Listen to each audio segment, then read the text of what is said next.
Ya, bagaimana seorang muslim bisa selamat dari fitnah. Dan fitnah ini sangat bahaya.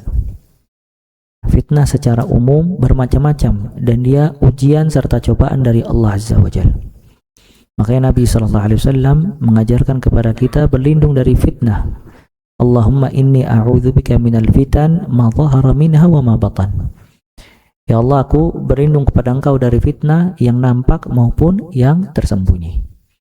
Kadangkala fitnah itu terlihat dan seseorang terpengaruh dengan fitnah, dan kadangkala fitnah itu tersembunyi di dalam hati dan orang tersebut termakan dari fitnah tadi. Ya. Dan fitnah ini sangat dahsyat. Ya, bisa merubah kehidupan seorang muslim. Ada yang jadi fasik, ada yang jadi kufur, bahkan bisa murtad dan seterusnya.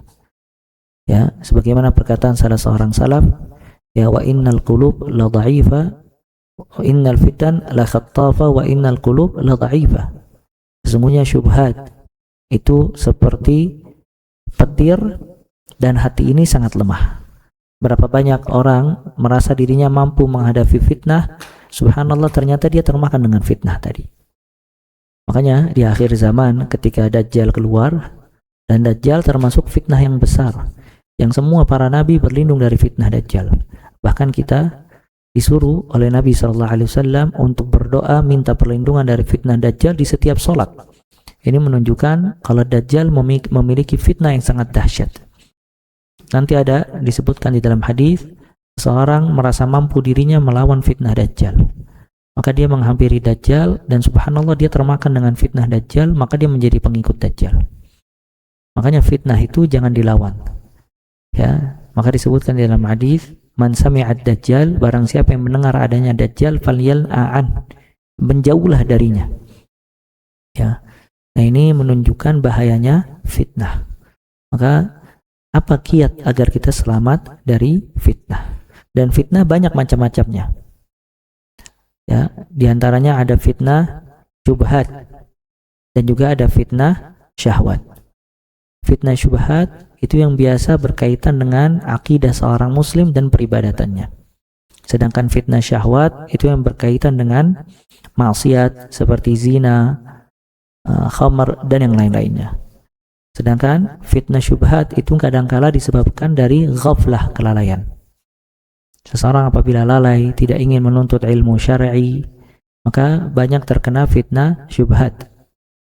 Dan fitnah syahwat itu kadangkala ittiba'ul hawa, mengikuti hawa nafsu. Dan dua fitnah ini, fitnah syubhat dan fitnah syahwat, yang paling banyak menyerang kaum muslimin. Ya, paling banyak menyerang kaum muslimin. Imma dia terkena fitnah syubhat, wa imma dia terkena fitnah syahwat.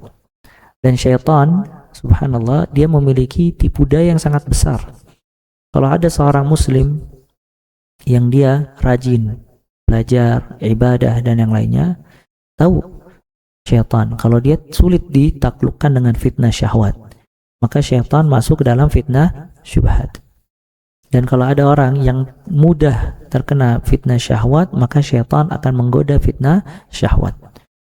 Ya, makanya melawannya jangan sampai kita lalai dan kita berusaha untuk bisa melawan hawa nafsu. Dengan ilmu akan hilang kelalaian, dan dengan gemar beribadah kepada Allah akan menaklukkan hawa nafsu. Dan Allah berfirman dalam surat Al-Kahfi untuk tidak taat kepada orang-orang yang lalai dan mengikuti hawa nafsu. Karena orang-orang yang lalai dan mengikuti hawa nafsu, imma dia terfitnah dengan syubhat atau terfitnah dengan syahwat. Kata Allah Azza wa Jal, وَلَا تُطِعْ مَنْ أَغْفَلْنَا قَلْبَهُ عَنْ ذِكْرِنَا وَاتَّبَعَ هَوَاهُ وَكَانَ أَمْرُهُ فُرْطًا. وَلَا تُطِعْ, jangan kamu taati, man aghfalna qalbahu, orang yang sudah kita lalaikan hatinya.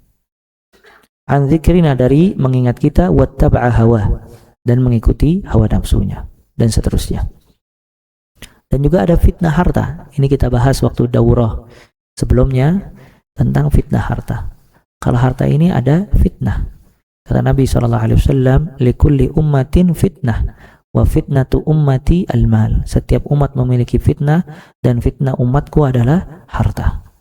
Ya, berapa banyak orang dulu taat, ketika mengenal harta tidak taat lagi dia.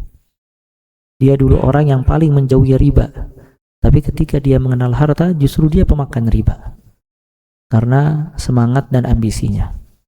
Berapa banyak orang dulu memiliki hubungan yang baik, tapi karena terfitnah dengan harta, maka dia banyak permasalahan di tengah-tengah manusia. Kadangkala, subhanallah ya ikhwah, orang dengan banyak harta banyak hutang, betul nggak?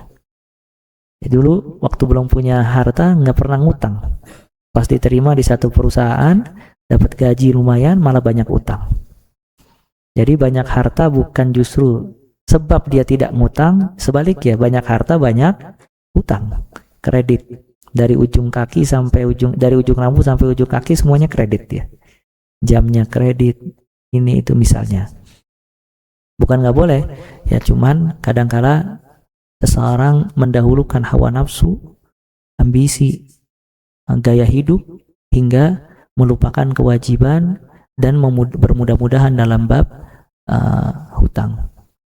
Dan ini fitnah, ya fitnah harta.